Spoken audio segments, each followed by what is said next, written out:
Hi, this is Matt once again. Welcome back to another video, and this is a paid request for my friend Efree. Thank you so much for that.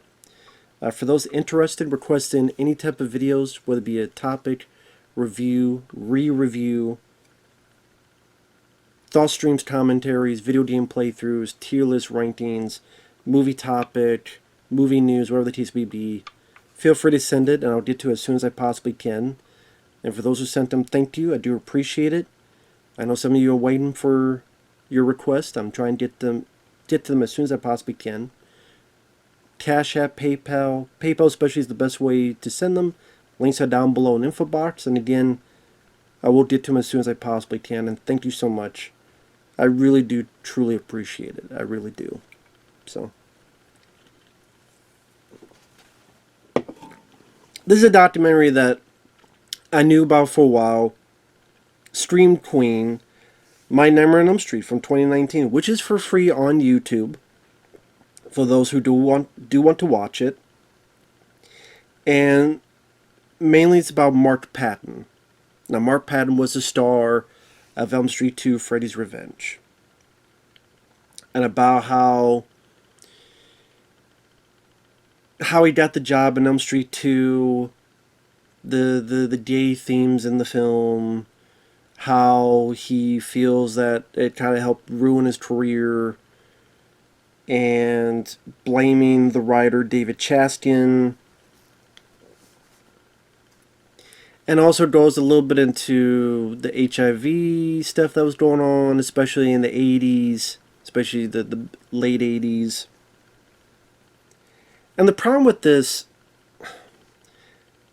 I'm going to say this here.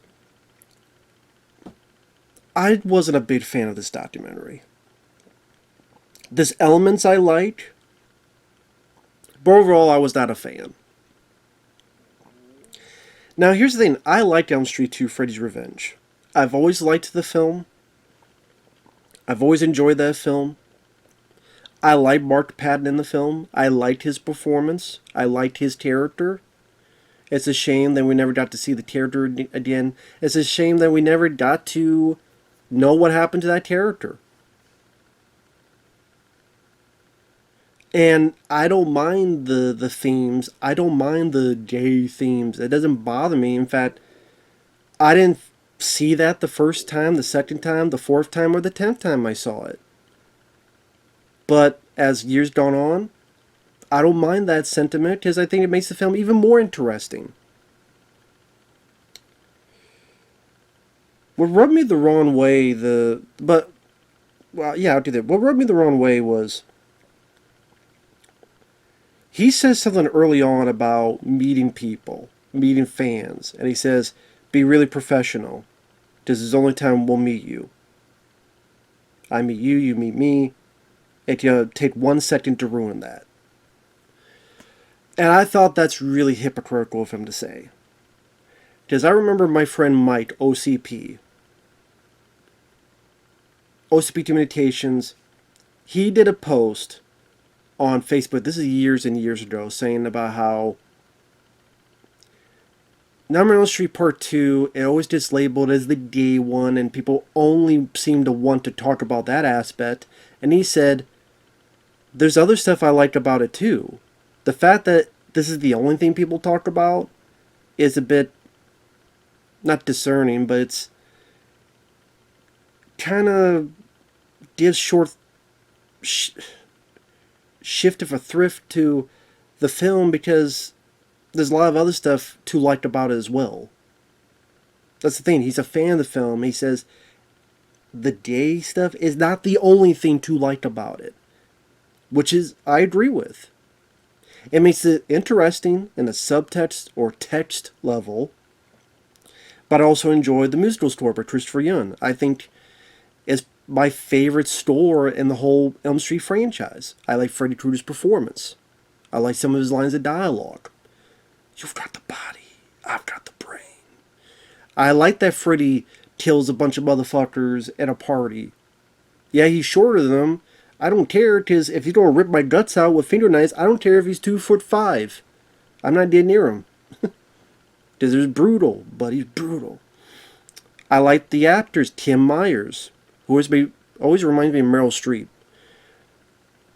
Robert Russler, Clu Gulager, Marshall Bell. I like the cast in the film. I liked some of the humor between Mark Patton and Robert Russler. Like they're goofing at each other and but they're also friends. So like the bit where Mark Patton's like and Robert Russler's laughing, I thought that was funny. And I felt bad when Robert Russler's character died. I thought there was some nice heart to the relationship between Mark Patton and Tim Myers. I liked that there was a lead guy that was a change of pace. There's other elements I liked. Is it a perfect film? No. It did break the rules, although to be fair, it's the second film, so I think you'd be more playful with the rules, and that didn't bother me as much as other people. But like the parakeet going crazy and blowing up, that's a bit fucking weird. Stuff like that didn't quite work as well as they thought. But there's a lot of stuff I liked. There's a lot of stuff my friend Mike liked, and Mark Patton got pissed at him. And I don't think that was right. So it's weird how he goes on about be really professional. It's the only time they'll meet you. Only 1 second ruins that. Now, I won't speak for Mike. I think later on it was fine, and I only speak for me. That kind of ruined a little bit of my perception on Mark Patton. He's very, very sensitive. And man, you feel that in this documentary. And while I do feel bad for what happened to Mark Patton. I do. That, okay, he's a guy in the closet. He felt paranoid, especially in the late 80s when the HIV/AIDS epidemic was at a high point. And that he was with this guy named Tim, and pretty much the guy gave him it. Which is weird that he's not as pissed against Tim, who gave him the fucking virus in the first place. He's more pissed at the writer David Chastain for stuff that even later he says he was responsible for a lot of things that he wasn't responsible for. Like, he came to that conclusion. So I'm like, you're less mad at the guy that gave you the AIDS in the first place, which sadly, from what I heard, it was HIV. I heard in 2023 it did go to AIDS. Now, granted, I think there's drugs that help you out, but I know he lives in Mexico, and I don't know how he is now. I hope he's doing better. If somehow Mark Patton sees this, I doubt he will, but if he does, I hope you're doing better. I hope you're doing well. I would say you seem like a nice guy overall, I guess. And I like your performance.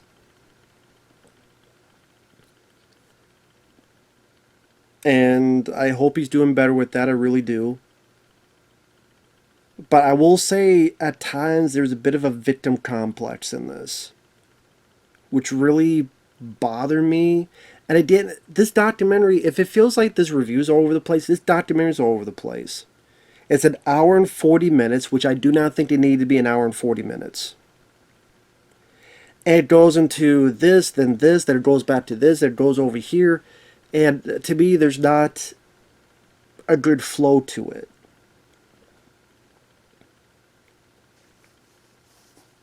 And I know afterward, like, if you read a lot of comments or reviews, people really bash the writer David Chastain.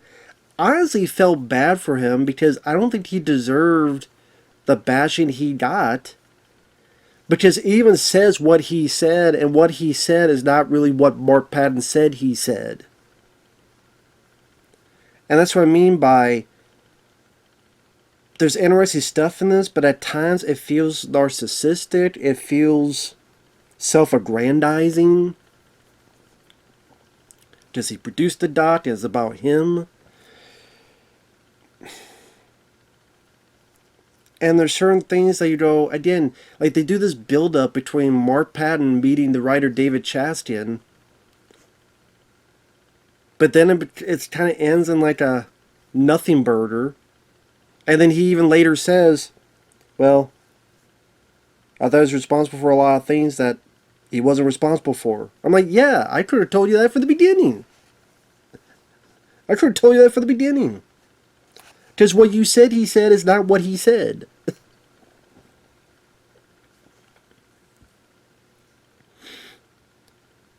So that's why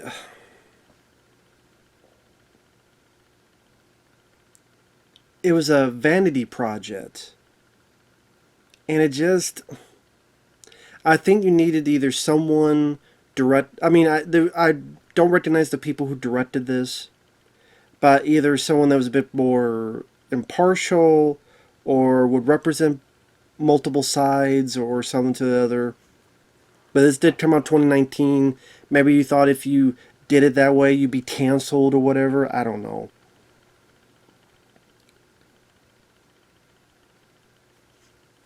So it starts off a bit with there's screenings, and someone goes, "Put on your day's goggles when you watch this film." I watch the film as a film. Like that stuff is interesting to be a part of it, but I watch it as a film. That's why I never refer to it as the day one. I refer to it as a film that I think is a bit underrated sequel, and I like Mark Patton's character, what he goes through. And yet that subtext or text, whatever you want to put it, is interesting to look at. But that wasn't the full reason why I liked the film as a film. But it feels like with these people, everybody here, these people who worked on the film, these people who didn't work on the film, these people who made the film, these people. What do you mean these people? I mean the people in the documentary, these people, all the people involved. I didn't see a single person say, "Oh, I liked it because I liked the story," or "I liked the performances, I liked the special effects, I liked the score." It was all about just. They make it seem like the only reason it's good is because the day stuff. I'm like, that could be interesting, but there's more stuff to like about the film. So it almost feels like I'm more a fan of the film overall than some of the people in the documentary. Maybe it's being misinterpreted, but that's what it seems like. But it goes into, like I said, it goes kind of like all over the place at the beginning. And they did a lot of people involved. They got Robert Russler, they got Tim Myers, they got Clu Gulager, Marshall Bell for a bit, Robert Englund is in it, Jack Shoulder the director, David Chastain the writer. But it's not a whole lot about the making of Elm Street 2. It's very much more about Mark Patton's life. And about how Never Sleep Again, that documentary 2010, and he was living in Mexico. He didn't really know how popular the film was, and he looked it up, and he was pissed about the reaction the film got. And yes, from his perspective, I can understand that point of you look up a film and you see all these people using horrendous stuff like the word that rhymes with maggot. I'm not going to say that word. And yeah, I can understand being pissed off about that. That I'm gung-ho about you being pissed at. That I don't mind. That I would not call victim complex. That I would call rightfully pissed off about. I can understand that.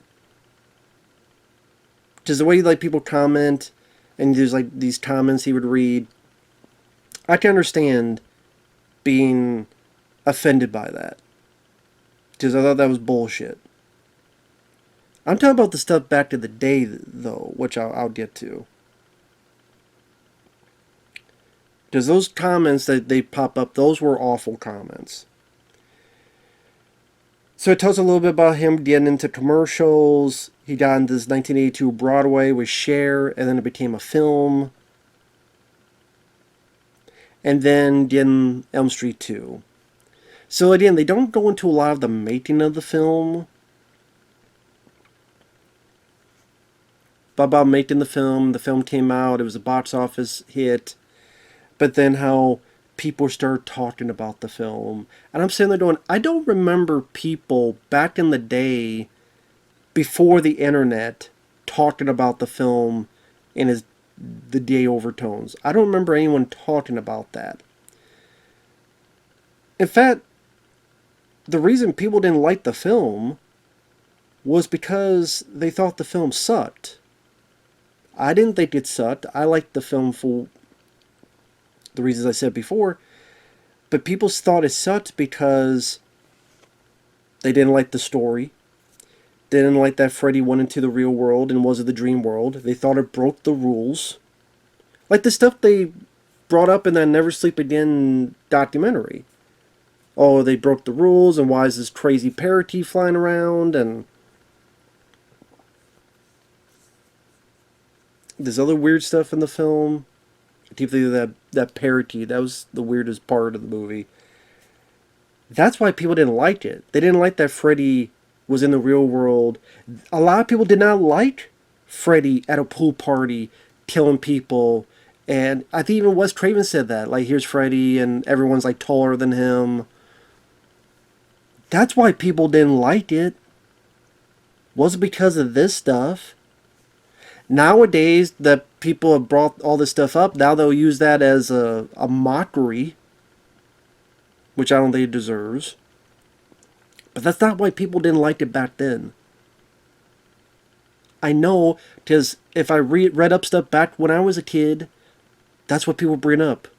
Is they don't like that Freddy was in the real world. They don't like that he was in the dream world. Why are you breaking the rules of the first film? All this other stuff. That's why. But they don't bring that up in this. They seem to go, it was only because people thought it was gay, and that's the only reason people didn't like it. That's not true, though. There may be people nowadays that think that now. I know I said that twice. Which, I mean, I don't agree with those. I don't agree with those opinions. But that's not how it was back then. So I thought that was a bit misleading. And then apparently Robert Russler, he knew in auditions that there was a gay subtext, but Josh Shoulder did not. Now David Chastain, they show an interview he did where, yeah, when I wrote the film, there was a subtext, and it was about homophobia, but then they made it a bit more homoerotic. And it became even more apparent because of who they cast.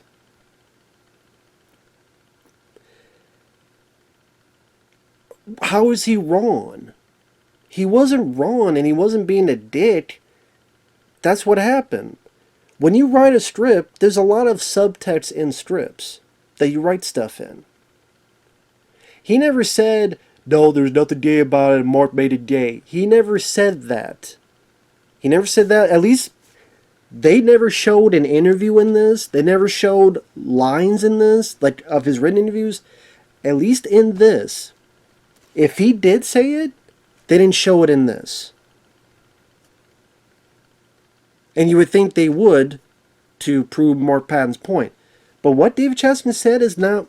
They didn't show that in this. Again, they even show the article that he wrote subtext.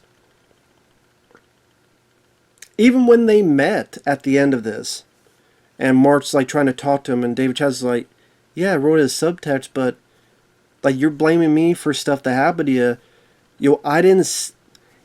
The writer is one thing. When you make the film, like people mention, there's a game called Probe. The writer's not going to write that in the script. Streaming Like a Girl, which, to be fair, Mark Patton did. He didn't write that in the script.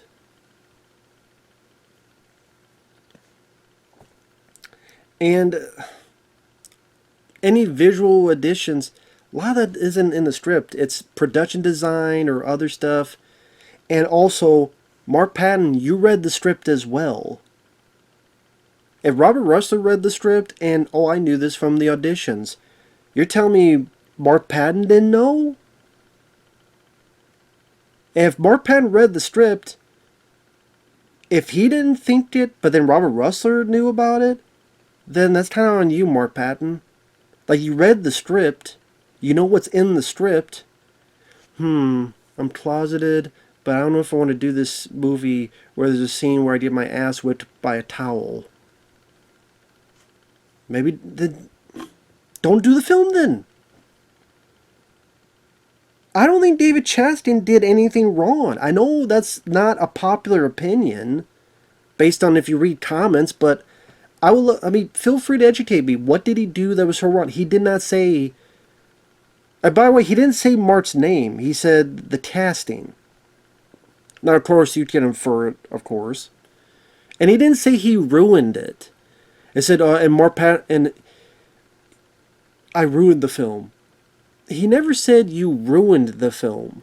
At least not in the stuff you said. Now, maybe there's another interview, another article that they didn't show in this that he did, and I stand corrected. But not in this. So, that's what I mean. It becomes like this victim complex where he was mad at the guy for decades, and then even at the end he's like, oh, I guess I wasn't really mad about him because, David Chastain didn't give me AIDS, and it's like, yeah, he didn't. Like, you forgave the guy who gave you AIDS more than this writer for this film that is the only reason people know who you are. That's this like victim complex. That's why that's why this documentary just rubbed me the wrong way. Now, it was cool to hear from it was cool to hear from Robert Russler.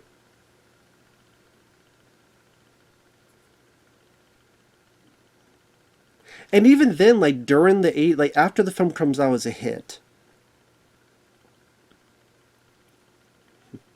he says there were rumblings about, how come, against gay people and stuff. And then Mark Patton says, well, when you go on auditions, you could maybe get character actor roles and make sure to dress like this.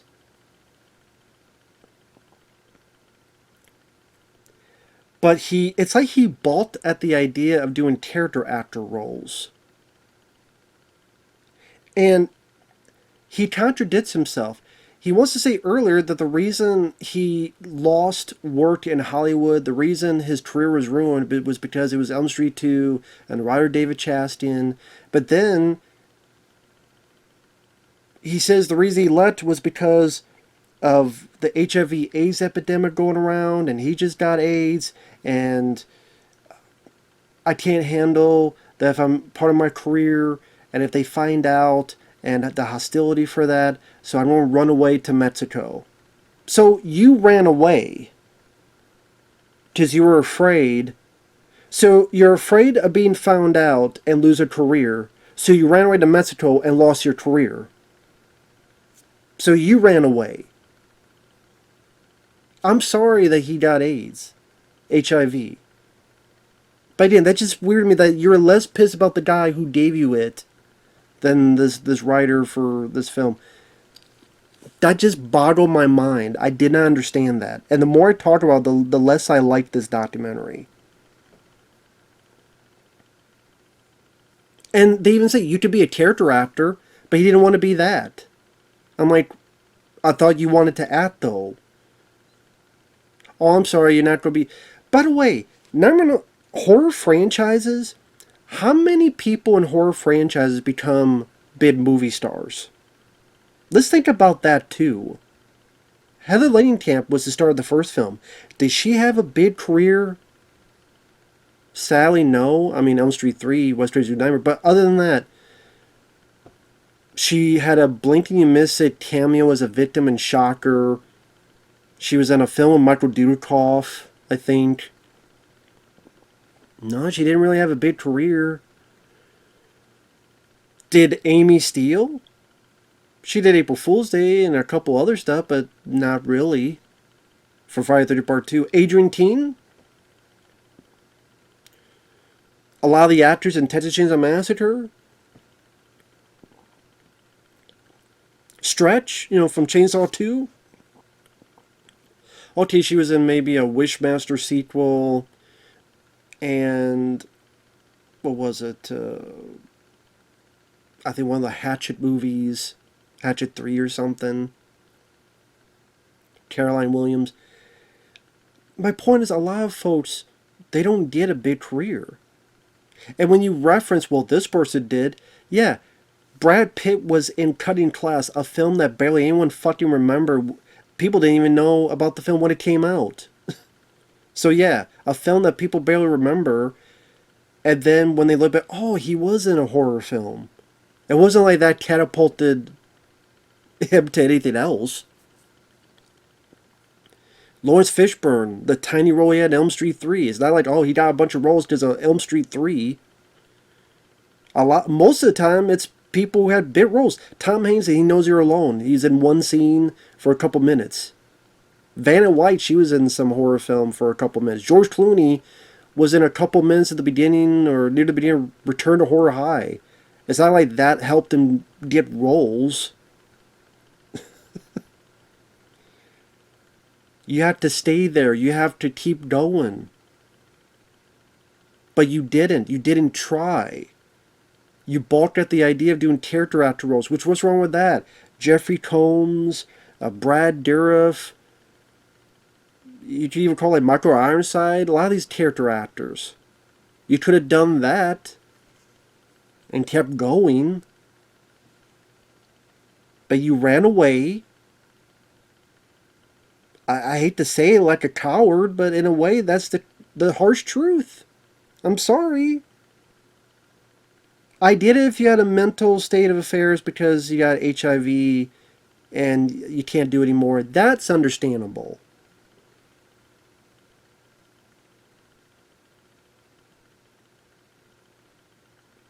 And then he says, I'm living in the closet while people I know are dying, friends I know are dying, and I don't want this. Okay, then I understand that's why you go away. That's why you went away. Because you felt like that way. But then don't say Elm Street 2 ruined my career. That's very contradictory. Very contradictory.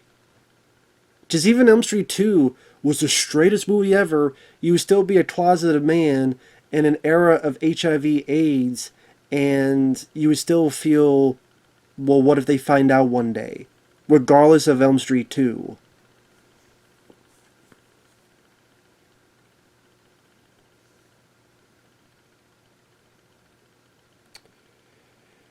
But the stuff that was interesting in the documentary was like the professor talked with students about the deeper themes of Elm Street 2, seeing all the characters interact, all the people have a reunion. So Robert Russler hugging Mark Patton, same with Tim Myers. They have like a little meeting, and Jack Shoulder said he didn't know it was a gay bar. Robert Russell said, come on, Jack, don't play dumb. Like, come on, don't play dumb. I didn't mind that moment. I thought that was kind of an interesting moment.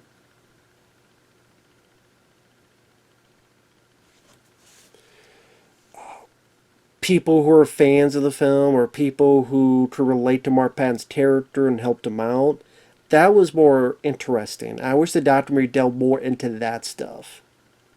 Now, granted, it's not like Mark Patton is this big, famous horror actor. Most people, if you ask them who Mark Patton is, they don't know who you're talking about. Even the horror community, I don't know if a lot of people know who Mark Patton is. But Elm Street fans, there's still a lot of Elm Street fans who don't like Part 2. But there are fans like me who do. And appreciate it. So again, it just feels sometimes a bit self-aggrandizing. And like he talks with Dad's shoulder, and Dad's shoulder's like, hey, it's been like 30 years. Is it the point you gotta get over this? And then he has a meeting with David Chastain, and you tell like David Chastain felt this was just awkward. Because honestly, I don't think Mark Patton really had a strong stance to stand on. As he puts it, well, I didn't make you scream like a girl. And that's not an insult. That's a fact. He did. There's nothing insulting about that. You're just saying facts. You screamed in a fashion that was feminine. And again, he didn't say you ruined the film or such. Well, I was directed that way. Well, then get mad at Josh Shoulder more. Or other people more.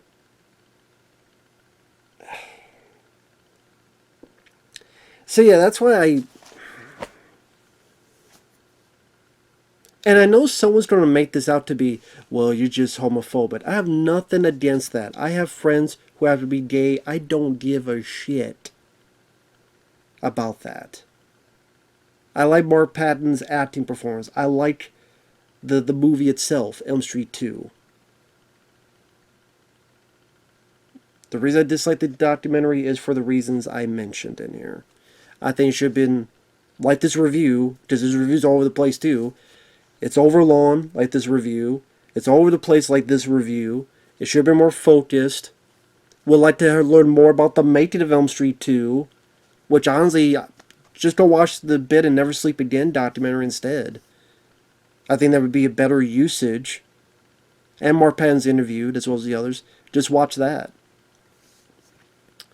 And sort of that victim complex thing. And again, contradictory. Like you say it's this, but then you say it's this. Well, which is it? At the end of the day, some guy who you were in love with gave you the HIV virus, which was a horrible thing they did because they didn't tell you or anything. You're now affected by it.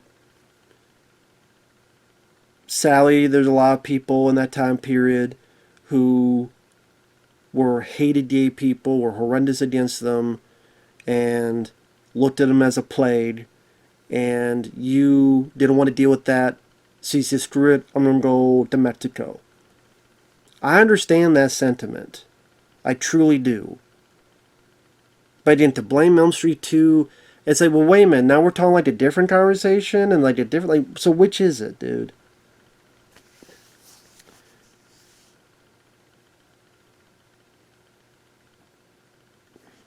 And then the whole build up to when he talks to the writer just amounted a whole lot of nothing.